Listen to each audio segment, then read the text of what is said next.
Jessica LaRusso from Workplace Education Manitoba, and I'm so very excited to introduce communication.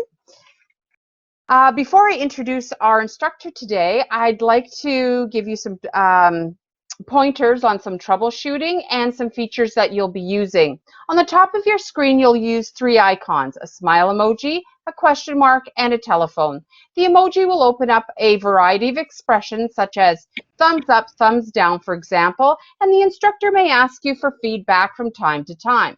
The question mark in the blue box is where the instructor may ask for some feedback, private comments, and this is where you will submit some questions that the instructor will answer at the end of the webinar. Also, if you need to switch to the telephone icon is there for you. Lastly, there's an option for you to chat. And in the chat box, I've put a couple links for you for support, as well as a link to the pre-JOT form, which is the pre-assessment. So if you hadn't had a chance to fill out the assessment, please click on that particular JOT form at the beginning of the chat so that you can submit your feedback so that we can tailor the lesson to you. As well, if you need support, my email is jlorusso@wem.mb.ca, and my text number, in case you're on the telephone, it's 204-770-4864. Again, if you need any information or if you're having difficulty with the platform, please use the email or text, and I will assist you. So I'm so excited to introduce our instructor today. Her name is Rochelle Amy, and she's had an impressive professional career in education. She's been engaged in education since the year 2000 in various settings such as university, K-12, and adult education. Rochelle Amy's focus has been on the nonprofit sector in administration, marketing, and communications. She's also instructed and trained in nonprofit settings as well. And this is why she's such an amazing instructor in essential skills. Now, she's been with Workplace Education Manitoba since 2019, and we're so very happy to have her working at the Interlake West Center. Also, on a personal note, and to give more value to her students, she went back to school recently to get her master's degree in leadership. So I'm very excited for her and wish her all the best. So please help me welcome, with the applause emoji located at the top of your screen, and help me welcome Rochelle Amy. Rochelle, you have the screen. Thank you. Thank you so much, Jessica. I wish I had the emoji on my screen so I could give Jessica a round of applause. What you all don't see behind the scenes is the moments of dealing with technology that Jessica just handles seamlessly so that we can be on the air and get rolling and do the things we need to do. And it doesn't always work. So thank you, Jessica, for your incredible patience and organization. We sure appreciate it. And that being said, one thing with today's workshop that's kind of hilarious, at least I hope I can laugh about it now, is I see that someone's joined us today. I won't say your name for everyone, but I know that even moments ago we were emailing with her to try to get her the access link to join this. And I thought, oh, the incredible irony that this gal has gone through, that she's trying so hard to join an effective communication workshop, and the communication that she's receiving is just not working. So thank you for your patience. And I feel like what a great example that is of how we try our best to do these things with technology and registrations and these automated responses. And it's just never as good as being with people, is it? Well, this is who we are. We're Workplace Education Manitoba, and our mandate is helping people to develop essential skills that are needed for work, learning, and life. Of course, we get government funding to be able to offer these programs at no cost to you. And so we'd love to take a moment and just thank the funders who sponsored not only the curriculum development, but just the whole project and what our reach can be in Manitoba. We're always so grateful for that. And that vision on providing all Manitobans equal access to essential skills, knowledge, and training, it's really so that they in turn can pursue their goals that they have for learning, for the workplace, and for life. So you'll find our teaching is multi-pronged. We do everything from helping with numeracy refreshers and upskilling your high school math so that you can take that trades and apprenticeship program that you want to take, or we do the PD, similar to what we're doing today, and we also have in-person classroom opportunities. When we talk about the whole 9 essential skills, those come out of a broad Canada-wide research study that was done where every employer boiled it down to what do people need to be successful in the workplace, and what came up is 9 common threads despite any industry, any level of job, any time and statistical data. They realized in every workplace, these are the 9 essential skills. And today and in tomorrow's session, when we're talking about effective communication, we recognize that there's really 3 essential skills that get highlighted, and that's a pretty big percent, right? That's 33% of our whole essential skills that we need get involved and at play when we're talking about communicating at work. So of course you've got to meet Jessica and I, but you haven't got to meet Leah and Melody, and they're behind the scenes hosting and planning these different training sessions that we're doing. And that's a visual for you of our campus located in Selkirk. So we serve the Interlake region, this team of people, but WEM is much bigger and serves the whole province. Those in-person places where you can go for workshops, for training, for upskilling, they're called West Centers. That just means Workplace Education and Skills Training. And we have the West Centers all across the province. Isn't that amazing? Winnipeg, Winkler, Swan River, like basically wherever you are, there's somewhere within a long stone's throw where you can get to have some of that in-person training and support and so on. So that's pretty awesome. But I want to know where you're from. So tell me in your chat over to the left where it is you're joining us from today. If you're comfortable sharing, I don't force everyone to do it. I won't call you out by name.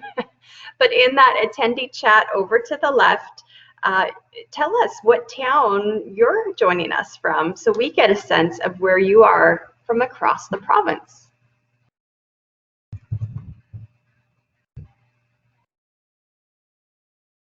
Oh, sunny Altona. I love Altona. You guys get like the most sun units in Manitoba of all the towns. Isn't that amazing? That's pretty phenomenal. We finally can grow sunflowers up in the region I live in the Interlake, but for years and years of farming, we couldn't grow sunflowers. Only the people down in Altona could. But we now have a variety that works up here in our really wet conditions. And St. Anne, thank you for those of you who are willing to share. I'm broadcasting to you today from Selkirk, so representing that area in the Interlake region, and of course where our classroom is in the province, and just glad you could join us from all over the place. Really, really appreciate that. One last item of business is that in that welcome email that you received that had today's handout, which is fine if you printed it, or if not, you can refer to it later. But there was also something called a JOT form, right? And it was that quick survey that I promised you would take less than 60 seconds to do. Most of you did it, but Jessica here behind the scenes, she has the ability to find out who didn't do it. So if yours isn't completed yet, check that chat box. She's going to private message you the link so that you can complete that and we can carry on with our workshop, which of course is effective communication in the workplace, which is kind of the whole key to a great workplace, right? And like I mentioned, out of those 9 essential skills, there's really 3 that this focuses in on. Of course, oral communication. We all know what that is, right? Using our speech to give and exchange information. And we do that in groups. We do that interacting with customers. We do that with colleagues. We also use the essential skill of working with others. And we can't underestimate this. This doesn't just only come naturally. This is also something that is learned. The ability to work with others, no matter where they are or where our starting point is. And that's joining in not only as a teammate, but wherever you are on that hierarchy scale. You know, are you the leader or are you the follower? What is your role and how do you relate to how you work with others? And then finally, the last essential skill that we're looking at today is the whole concept of continuous learning. And don't mistake this with formal education. Continuous learning does not mean going to get some kind of degree or finishing a program or officially registering somewhere and paying a tuition. This is something that we can do all throughout our career in participating in acquiring more skills and knowledge as we grow. And that can sometimes happen on the job, especially if you're tackling a new task or you've received a promotion and you're responsible for different things. That can happen from working with coworkers. I know I have one supervisor I worked for. Her name was Denise. She's not with us, obviously, this morning. But I would give a shout out to Denise because I learned so much working with her. So a lot of my continuous learning when I was a brand new manager in her department came from rubbing shoulders with her and just gleaning from all I could learn from her. And then of course there's all kinds of training that you can do outside of the workplace, like what you're doing with us today, and we're glad you are. This gives you an overview, and it is touched on in your handout also, about where we want to go with it. We want to look at really what's the whole process and the methodology of communication, and then gain an understanding about what active listening looks like, feels like, sounds like. We're going to discuss nonverbal communication, positive and corrective feedback, really in how we do questions, how we grow the muscle of asking great questions, like let's grow that muscle of asking empowering questions. And then looking at the different aspects of self-awareness and communication styles so that we gain some strength, some skills, some leverage, some momentum in how we communicate in our workplaces. The reason we're doing that, and probably the reason that you signed up for this workshop, is because you've already identified that healthy communication, effective communication is one of the key pieces to a healthy workplace. I was attending a seminar yesterday, and it was interesting when we were having to weigh in on what we thought made for good communication and good change management and good strategies. Over and over, it came back to whether or not communication worked in the method that somebody needed to receive it. So we can't underestimate how much effective communication affects not only the team that we're on, but even our customer reach and our external stakeholder reach. It's absolutely massive. So if you've printed out your workbook, this would be a moment where I would want you to write out some of your ideas about how do you define communication? What does that mean for you? And maybe if you feel brave, if just one or two of you could even put a comment up in the chat for us about what you think communication is. What does it mean? What are some of the key tenets of communication? Go ahead and give me an idea that you might have for that.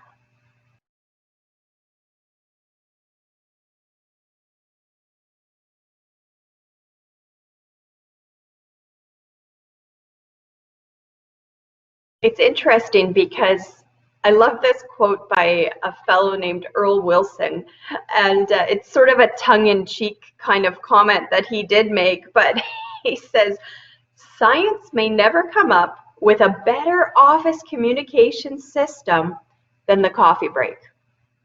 And isn't this true? It's so true that there's this whole aspect of science that you could break down science into all these pieces, or break down communication into all these scientific pieces and components and so on. And yet at the end of the day, isn't it really what happens over coffee break or lunch or the meeting after the meeting where you find out there's so much nuance that happens with communication? Now I see a comment here I just want to respond to in case you're feeling a little lost, that we have a learner who's just mentioning that they are looking for the workbook, and I don't know if I can load it live here. If you'll bear with me for 1 second, I'm just going to see if I can get that here for you. So I've loaded one there. A few tweaks for those of you who downloaded it by email. Stick with your email one, but this one will certainly work for you today for those who are following along now. The thing about communication that is sometimes an obstacle is we tend to think of communication as an outgoing message or something we've said. So we think that communication goes that way. And yet really communication is like a 50-50 split of how you're expressing your wants, feelings, thoughts, and opinions, and what you're hearing that's being communicated back to you. Now, I thought one of the best marriage advice quotes, kind of a cheesy quote that I got when I was getting married, is someone said to me, you know, we often think that in responsibility and in communication and all of that in marriage, we have 50-50% responsibility.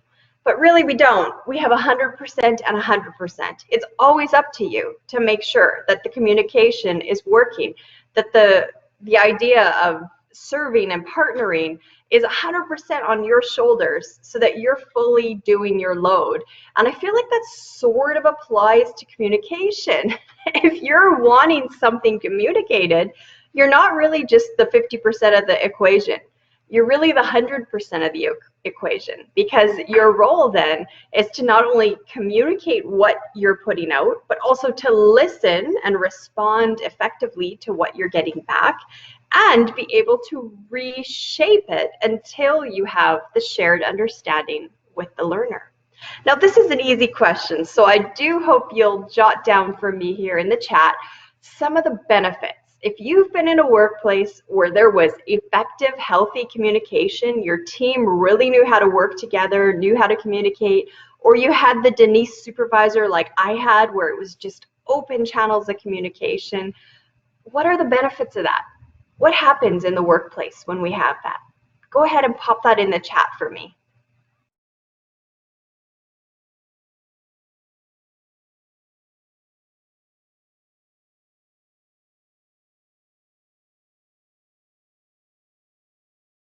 Awesome. I have a couple that I get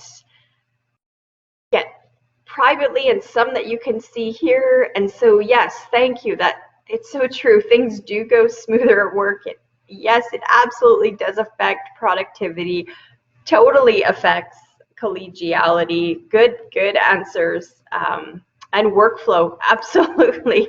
If you've ever had to go through the process of flow charting out how a workflow should go, if there's one thing that can stop a flow chart and stop the flow, it's lack of communication almost every time, and it affects deadlines like you wouldn't believe.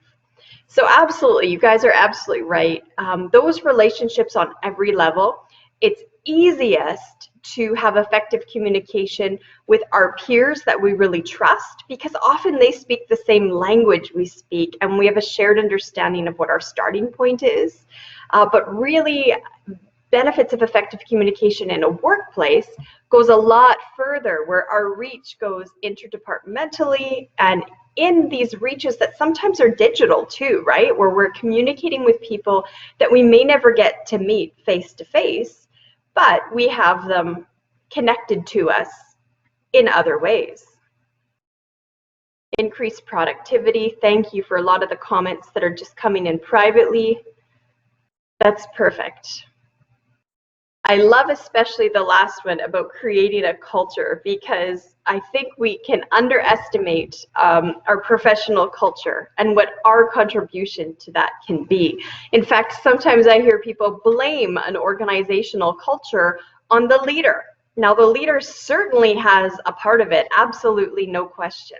But who are the other leaders who are trying to affect that culture in a positive or negative way? And are they really good at effective communication? Can you say no one can find fault in your little chink in the armor? No one can find fault with what you're contributing, because you're helping create the positive organizational culture. Well, the way you do that is right here in the green space. the green space, the shared space that you have with your colleagues or with your customers. You have, of course, a person A and a person B. Now, person A has something that they want to communicate, something they need to share. And so they know what their intention is, they know what their motive is, and they know what their core message is. And this is what I need to give to person B, whether that's orally or in an email or a type of written correspondence. Well, person B, as you can see, has their own reality. So they have their perceived meaning. Now they're going to interpret what it is you've communicated to them. So person B is working in a totally different sphere of where you came into the conversation to approach them. But somewhere in the middle is the part you're sharing. It's the part of the actual communicating, right? The actual words, the actual email, the conversation, the meeting, the brainstorming. That's all happening in the middle in that green space. And I love that it's green because actually it can be quite life-giving to a team to be able to share that space together in a respectful way. And when you do that, you're communicating not just verbally, but you're communicating also non-verbally. This is the very reason why when you got the job that you got, they wanted to meet you first, because they saw you communicate something in writing in your resume or your CV and portfolio, but they did not yet have the chance to communicate with you verbally and get an understanding of, can I work with this person? What are they like? What do they mean when they say that? What are the nuances? Are they skilled for this? It's coming together into that shared space to figure out if what you're intending to offer is the same thing that that person is able to receive. And you see the little question at the bottom. What could possibly go wrong? Well, it's that shared space that when we don't get it right, the what could possibly go wrong is infinite. And we've seen teams break up over this. We've seen people grumble and murmur in their workplace because something went wrong in the shared space and in the perceptions. Now, when you communicate something, it's not done. You're not over. Just because you threw it out there and communicated it in the best way that you knew how, even with the best intentions you had, you're not done. You're not done until the sender receives it the very way that you intended it. So I love it when it said that it's not communicated when you say it, it's communicated when the other person gets it. I feel like that's sort of the best definition of effective communication, because what that does is it takes away all the excuses and all of the deflection that you want to do that the other person just doesn't understand you, or they just didn't listen, or they're just not astute and attentive. And it puts it on you as the communicator, that it's really up to you to figure out, what's my pathway to be able to get that person into this place of shared understanding? That's the goal. The goal isn't for you to just say something. The goal is really shared understanding. And if you've ever worked in customer service, shoot me an emoji if you've ever been in customer service. Have you been in the retail industry, the restaurant business? Have you done anything? Thumbs up if you've done anything where you've had to serve customers in that retail, busy, like lots of you have. So you know what I mean, that you might be communicating something as an employee to the customer, but your job's not done until the customer gets it. Right? And especially if this has to do with returns and policies and things that make the customer uncomfortable, it's not enough to just rattle off the company policy or just rattle off the rules. It's a little deeper to be able to come up with a shared understanding where they know where you're coming from, why you're saying it, and how you mean it. Your intentions are so huge, and people love to perceive your intentions. This is a book I encourage you to read if you're in any level of leadership in your workplace. I love this book, Fierce Conversations, written by a female executive, and she really breaks down communication strategies to get you to where you can really hone in how to do the tough conversations. And they're tough. And they're tough because your learner or your hearer isn't always the same person from the same standpoint, right? You're constantly having to shift and adjust and figure out, who is this person, or who is this team, or what's my relation to them? maybe they're an internal customer, and I can speak to them in our company rhetoric, but in an external customer relationship, I have to use different language because they don't know all the acronyms and mission statements and so on. But zoning in really on the bottom part of this quote, I feel this is so true in any workplace. In any situation, Susan Scott says, the person who can most accurately describe reality without laying blame, that person emerges as the leader. Whether they're the actual leader or not, doesn't matter. The true leader is the person who really can describe what the reality is that's happening in communication. And this is where we see a lot of supervisors give up their authority in an unspoken way because they've lost touch with their feelings, their methods, their ability to communicate, because they're bound up in so many political things happening in the office that they lose that bit of leadership, because it's really the hearer who goes, well, this is what you're saying and here's what you're actually doing, and they become the leader in the conversation in a really informal but quite influential way. So it's so key for us to look at ourselves and say, what are the barriers to effective communication that I face in my workplace? And this isn't all self-focused. This isn't just, how do you get along with the person at the next desk? This is also industry focused. So I'm going to take a moment and stop talking and let you work in your workbook. There's a place to say, what barriers to effective communication do we face?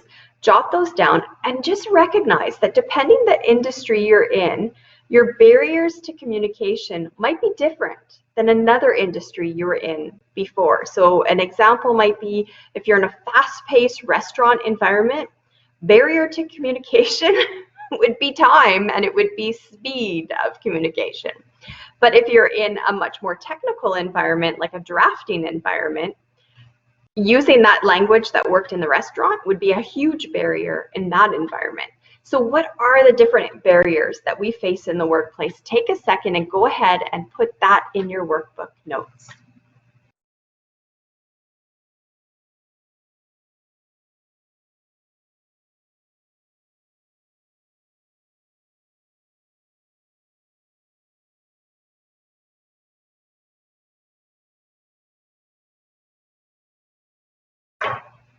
I'll give you another second because I really want you to think about the differences in your different workplaces. So not just the people you work with now, but all the differences out there.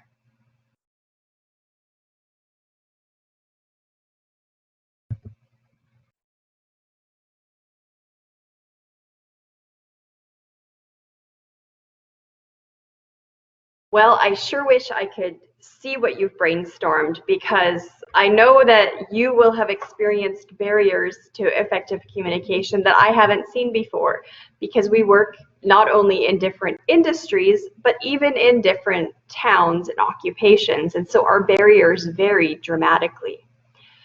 These are just a couple of them, and I just want to look at these together because these are ones that, again, might not have applied in one workplace that you were in, but they apply in another. Or if you work for a large company, what's absolutely phenomenal is that in a larger company, sometimes these barriers only happen interdepartmentally. The people who are the frontline staff dealing with the face of the company, they have a totally different set of barriers than the people who are in the back doing the strategy and the messaging and the branding. They have very different barriers to communication. So just recognizing that depending what seat you're in and the barrier you need to overcome, someone on the other side of that barrier might have something totally different. And I love this illustration because we have like high, low, triangle, all these barriers are so different. And that helps us see that depending where we're coming from, that's really what could take effect. So sometimes we've picked the wrong medium.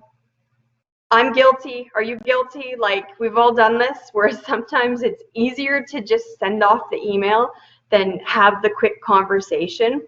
Or the reverse. Sometimes it's like, hey, do you have a minute? And we catch someone with that minute, And really, it's like a 5-point email that we should be sending with dates and details and so on. A great example of a wrong channel is I have an old friend who used to text us, and he would send us a text message when texting was new. And the text message would say, "Phone me." Well, why didn't he phone me? But instead he would use a text message to ask me to call him. He didn't quite understand the point of texting. And so thinking strategically about not only the channel you're using, but the moment that you're using it and who you're using it with. Dumping something on your supervisor in a face-to-face moment in the elevator that involves deadlines, not a great channel to use. Timing is huge, bias and disappointments from the past. This can be a huge barrier because you might be coming into a conversation always making an assumption that maybe your supervisor doesn't have time for you because your last supervisor never had time for you. And so maybe you brought in that little bit of barrier baggage, as it were.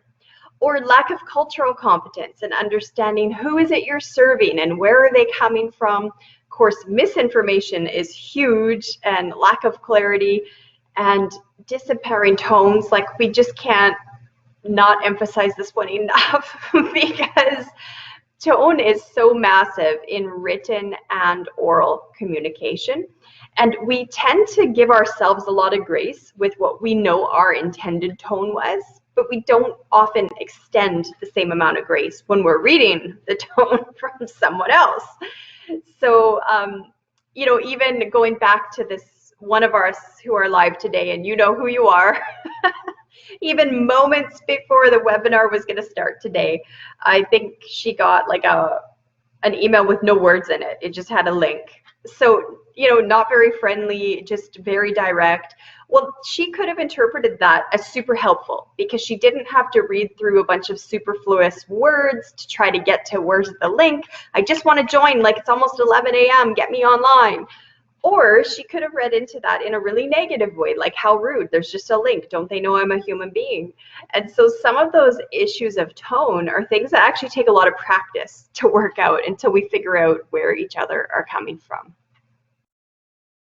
So when we're trying to dissect and figure out and get through what it is people are saying, there's the whole idea that words, tone, and body language are the full message, not just the words. And if you were to guess which ones do you use the most, you might be surprised that words is actually the smallest amount of what you use. So that's kind of profound when you think about communication in the workplace as it relates to writing, because writing takes extra effort to get the tone correct because you don't have the oral intonation of the voice and you don't have any of the body language that the person could read into. So our whole idea of effective communication, the ante goes way up when we're doing it in writing. Of course, verbally it's huge, and over the phone, one little tip, believe it or not, at one point I had to do telephone solicitation type of stuff for one of the jobs where I was surveying people and so on. And in that, I learned that if you just smile while you're talking on the phone, it actually changes the tone of your voice. So you do sound friendlier. So try it out. It actually does work. And listen to yourself. If you just smile as you're on the phone, that's huge. So recognizing that in all of the different mediums we use, whether it's the phone, in person, in written correspondence, digital correspondence, are we recognizing that we can't just only rely on the words we're saying and say, hey, I said the right thing.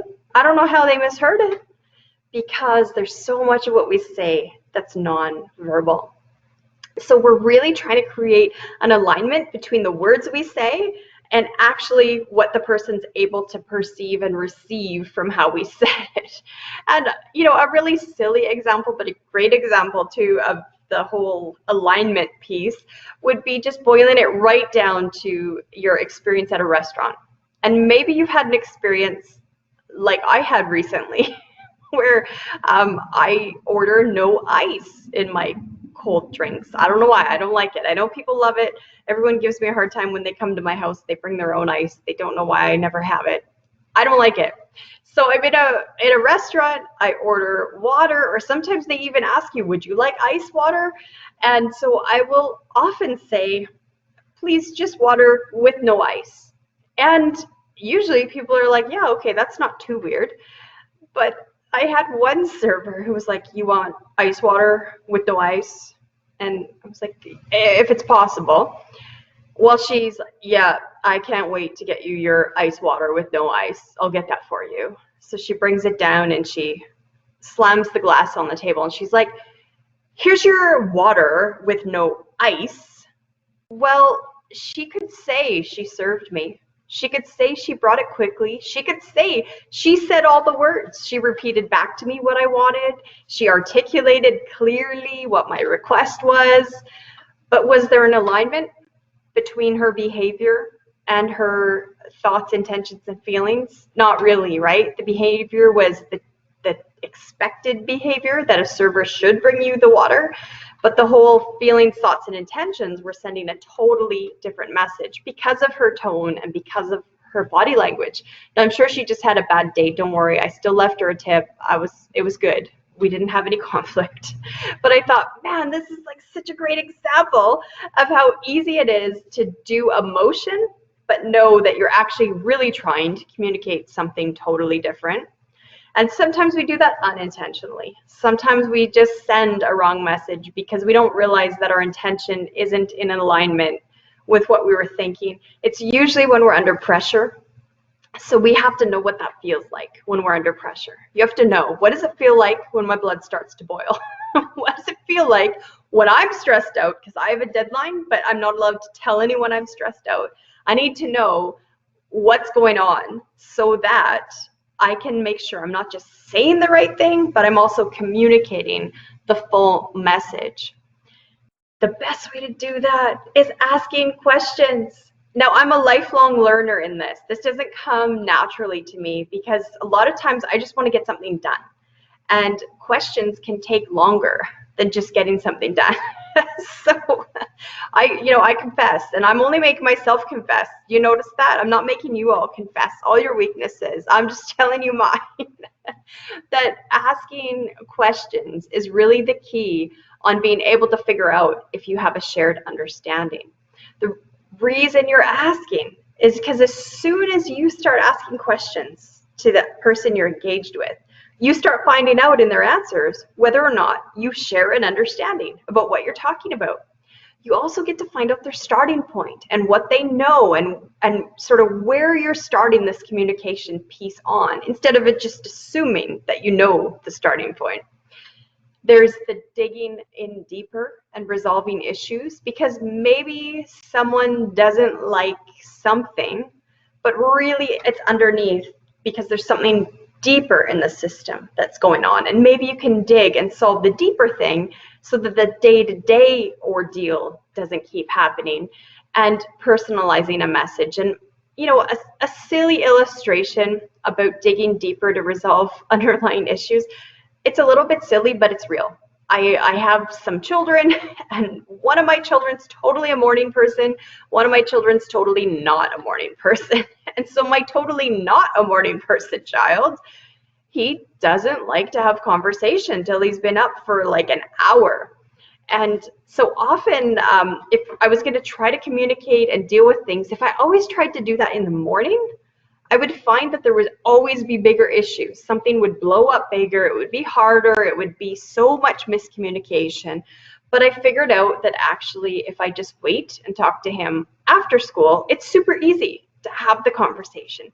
So sometimes you might think you're talking about one thing and not recognize there's something brewing below the surface that if I could ask the right questions and solve that, we probably could have a shared understanding in a really efficient type of way.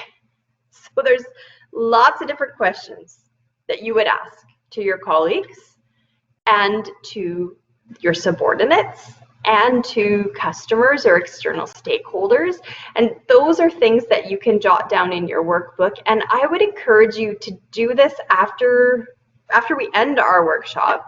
Spend a little bit of time on this, because you might find if you always ask people, let's say a customer, if you're always asking the customer the question in the same way, you're probably always going to get the same answer and never be able to dig deeper on some bigger issues. So take some time to challenge yourself. You know, if you're in charge of the quality assurance in your company and you have your quality assurance questions that you always have to ask, even rewording those would be interesting about whether you could dig in and find out some meatier content than what you typically get, because you might be doing the easy type of questions. So there's really two kinds of questions. There's open-ended and closed questions. Open-ended is easy. It's easy to understand open-ended. It means they can't just answer with a yes and no. The challenge is these are harder questions to ask. So really digging into what those are and how to do them, this is one you got to spend time on. And you can even Google more examples of open-ended questions, because questions that ask more about the who or more about context and paint a picture of what the person's understanding is, those are questions that open up dialogue, communication, and problem solving. Closed-ended questions, those are the ones where someone has the chance to just say yes or no. And if you've ever raised a toddler, you know you don't ask, do you want to sit and have lunch? The answer is always going to be no. They don't want to sit and have lunch. So you learned by having a toddler how to ask an open-ended question. We're going to have lunch. Would you like to have peaches first or toast first? Which one would you like? That would be open-ended, because they're not able to just answer with a yes or no. So the whole strategy on how to ask those questions and have examples of open-ended and closed-ended, I'll give you an example of a closed-ended and an open-ended in reverse. Closed-ended might be in a job interview where you're meeting with someone and you say to the candidate, do you think we should hire you? Well, what are they going to say? Of course they're going to say yes. They're there for a job interview. And so they might say yes, and they might even add a few other words to that, like, yes, of course. I think I've proven that. That's closed-ended. You didn't start any dialogue with them. You didn't ask them to go any deeper in the conversation. But what if you were to ask them, how will you help the company if you're hired to work for us? Gets you to the same endpoint where you get to decide whether you want to hire them or not, and they still get to campaign on whether or not they should be hired, but it opens up dialogue, and they can't just say yes or no. And what ends up happening, this isn't just to make people talk more. None of us have time just to get people to talk more. But what this does is it takes people to whatever the underlying issue is that's tied to it, where they can communicate a little more deeply. Maybe you're having conflict with someone, and maybe they've said to you something like, you always look so mad. Well, that could be true. Maybe your resting face looks mad. Mine does. And it takes work when you're listening to not just go to the resting face that just looks mad. It takes a lot of work to be able to overcome that. So maybe instead of asking them something like, well, do I look mad now? The answer is probably yes if you're asking that question. But what about a question like, how could I present myself better? That opens up opportunity for more than just a yes or no, right or wrong, this or that. So strategy in how you ask questions is so critical. And if you deal with external stakeholders, if you deal with customers, investors, outside departments, and influencers, your ability to ask strategic questions is just going to take you to the next level in whether or not you can create a healthy culture in the workplace that you work for.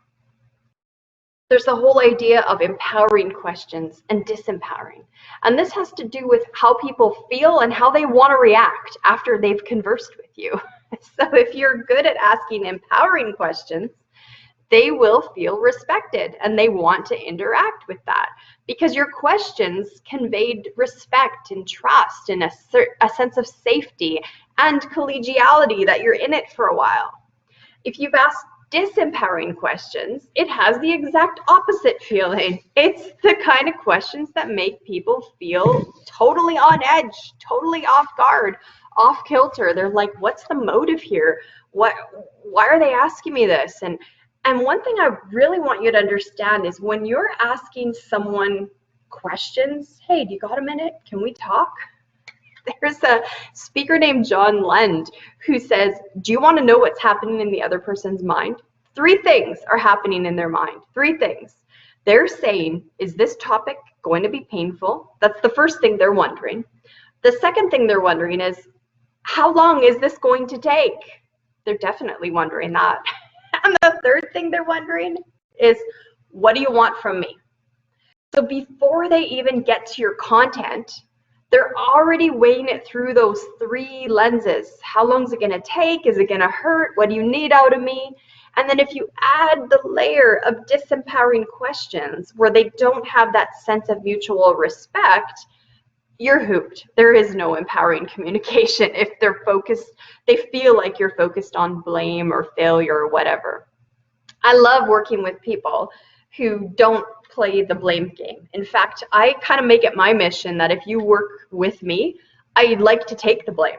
So if, I don't know, let's use Jessica as an example, because Jessica's one working with me here on this technology today.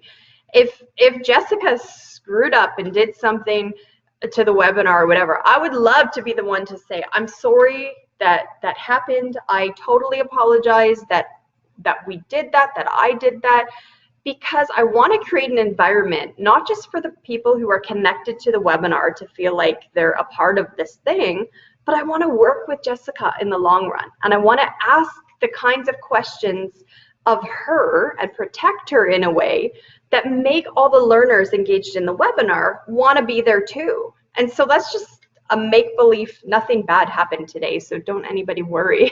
It's all fine. But it's a good example of saying, if I know whether I want to empower someone or disempower them, it helps me in forming my questions and shaping the message that I want to give out for a place where they feel safe and they feel like then they can share. It's so critical with external stakeholders. A customer's not going to tell you what they really think if you're not good at empowering questions. And you know, I'm married to a guy, he just is one of these ones, he only votes with his feet. So if we're ever somewhere and he gets overcharged, maybe they scan something in twice or they whatever, and there's an overcharge on something, he will never ever correct the error. And it's stunning to me because sometimes it could be a significant amount of money and he just won't correct the error. He either gives someone total grace, like, oh, it's busy in here, I see why they made the error, I'll just pay it. Or if it's sort of a continual negligent error, he'll have the attitude more like, I'm out, like I don't need to keep doing this. It's not my job to figure out how they should do this. So it's interesting because when you ask a disempowering question like, did you find everything you needed? That's yes or no. That's, did I just need it or did I want it? You're not asking me about my actual experience. Nothing about that's really empowering as a customer, and it's very robotic. And so that's sort of a, I know some of you probably have to ask that, like your workplace gives you some questions that you have to ask. So I'm sorry if they make you ask a disempowering question like, do you want to sign up for a visa today? Sorry about that. But really recognizing, do I have a way to unlock a relationship with that person? Do I have a way to unlock the conversation so that we can progress? So looking at empowering and disempowering questions, that's homework for you. That's something to actually think through, spend some time on, and look at the list of questions that you find you continually ask. Now, if you engage with a team, you probably ask them questions at your weekly check-in meeting. What are those questions like? Do they unpack things? Do they help people dig in deeper and go to the deeper motives? And did they actually reveal your intention?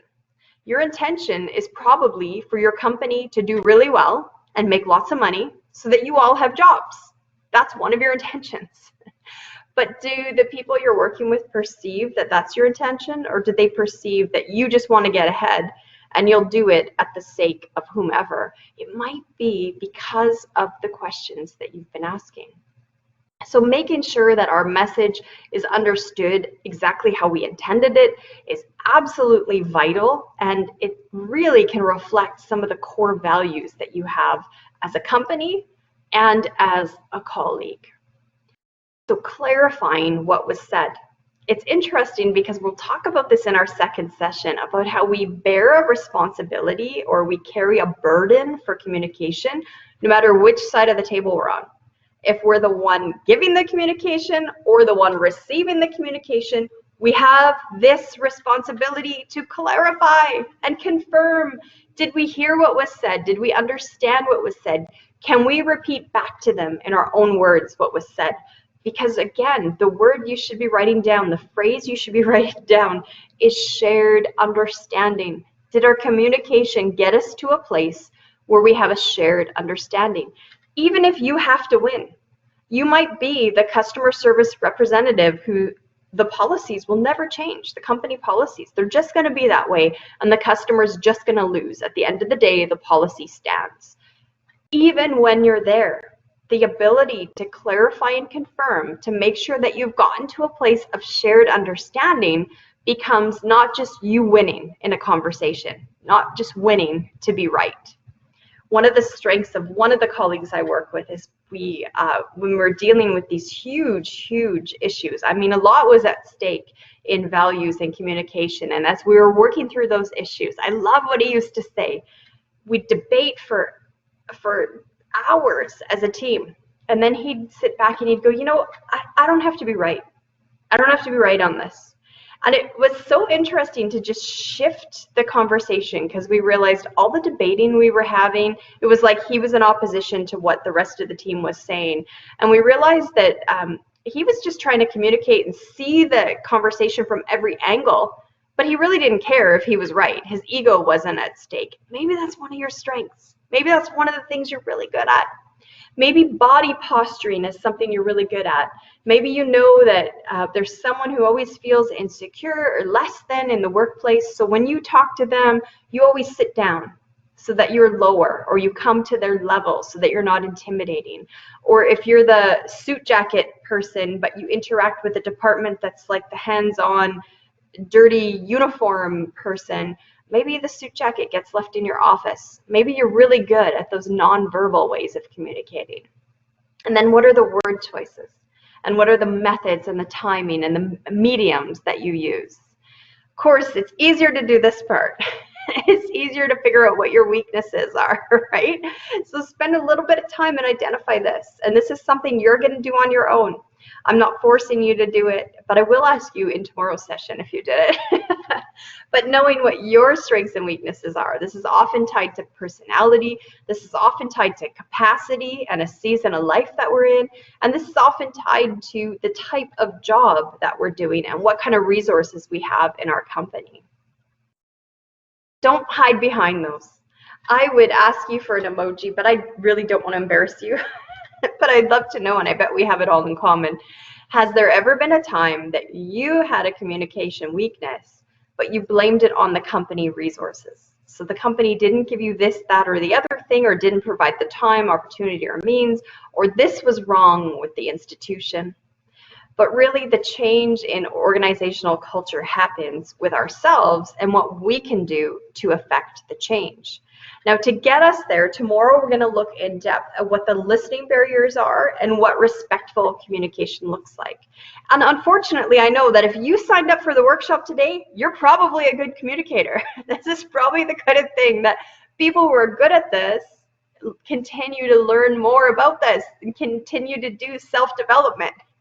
Hopefully, when we look at the different barriers and what respectful communication looks like when we gather tomorrow's session, maybe that'll even be tools that you can share with other people in your workplace who you wish signed up for a workshop like this.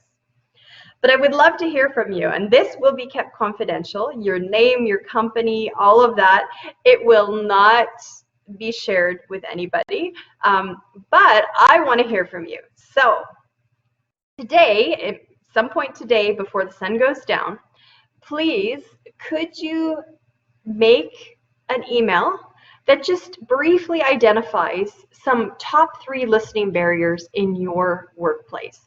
Because this is different depending on the industries that we work for and the different demographics that we work with and the culture in our company and our environment and our town and our province and so on, these barriers look different for everybody. So if you could fire off a quick email and just outline for us what some of your top barriers are. I won't expose you or your company, but I do want to dig a little deeper into those when we gather tomorrow so that we have the same starting places to start from. So Jessica, when we think about gathering together tomorrow, I wonder if you can just pop on for us and let us know, are we up to date in our jot forms today? How are we doing? Is there anything else we need to know? So I'd like to thank you